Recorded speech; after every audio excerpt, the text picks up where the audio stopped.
Welcome to the Birchbark House Experience. I am your librarian, Courtney Siska. Your fourth grade teacher and I would like to welcome you this afternoon. Now that we have completed the Birchbark House book, I would like to dive a little deeper into the novel and discuss with you some different aspects of the book.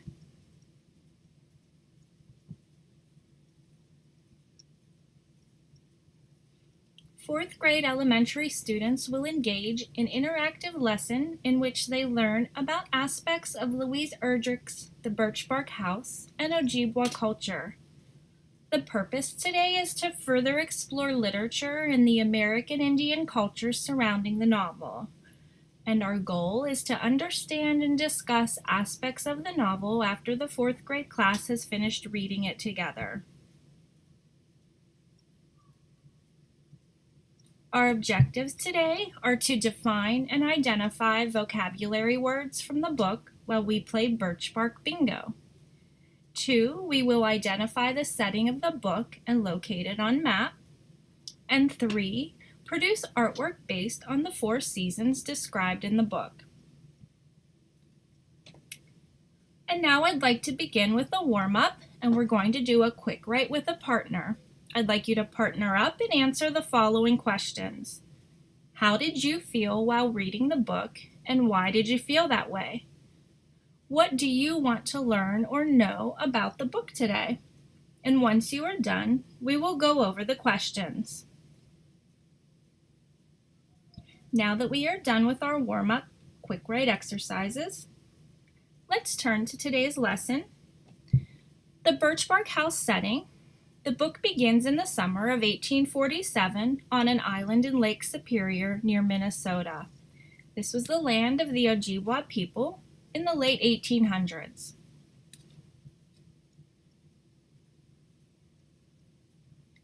The Ojibwa tribe is also known as the Chippewa tribe. It is the third largest Aboriginal group in the U.S. They settled near Lake Superior in Minnesota. This is a present-day map of the Ojibwa settlements marked in red. You can see how they're surrounding Lake Superior right here. This is a picture of an actual birchbark house. And this is a man fishing in a birchbark canoe. And here's a fun fact. Chippewa or Ojibwa, the same or different? Chippewa and Ojibwa are not only the same tribe, but the same word pronounced a little differently due to accent. If an O is placed in front of Chippewa, Chippewa, the relationship becomes apparent. Ojibwa is used in Canada, but in the United States, Chippewa was used in all treaties and is the official name.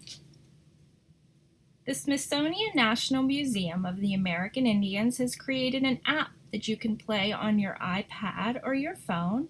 It's called the Infinity of Nations. It offers you the opportunity to learn more about Native cultures throughout a collection of objects that tells their story. You can see a lot of artifacts from the Chippewa tribe when you play this game, the Infinity of Nations Culture Quest. This Twin Cities PBS video shows the efforts of many educators working to save and document the Ojibwa language. It's about a 2-minute video. I'll just move on for now though. So a local resource located here in Pittsburgh, Pennsylvania is the Carnegie Museum of Natural History.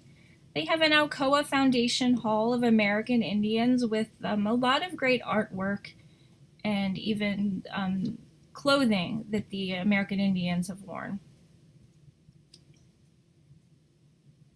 Here's one fun activity that we're going to do today. It's called Let's Tweet the Author. We will draft a tweet to Louise Erdrich with your questions, opinions, or praise for the Birchbark House book. Oops.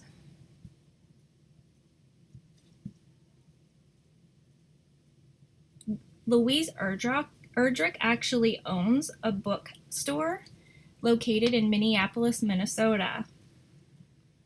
She has a great website affiliated with the store that has a ton of resources for the native culture.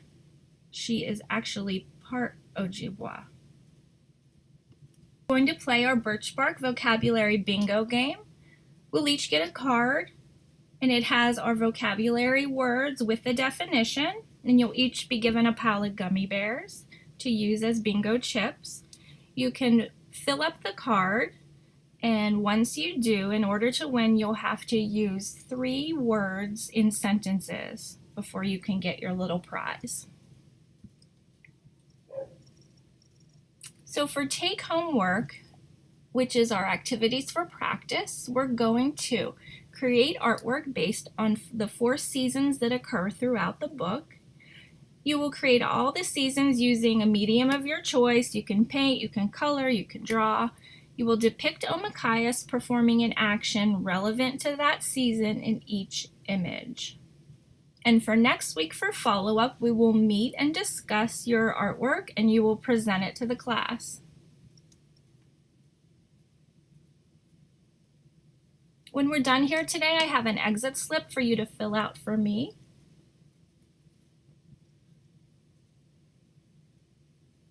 I have your references and websites of interest for you to, you can look at more of the Carnegie Museum exhibits online, or you can go to the Smithsonian and play the museum game that they have. And I would like to take this time now to thank you all for your time and attention today.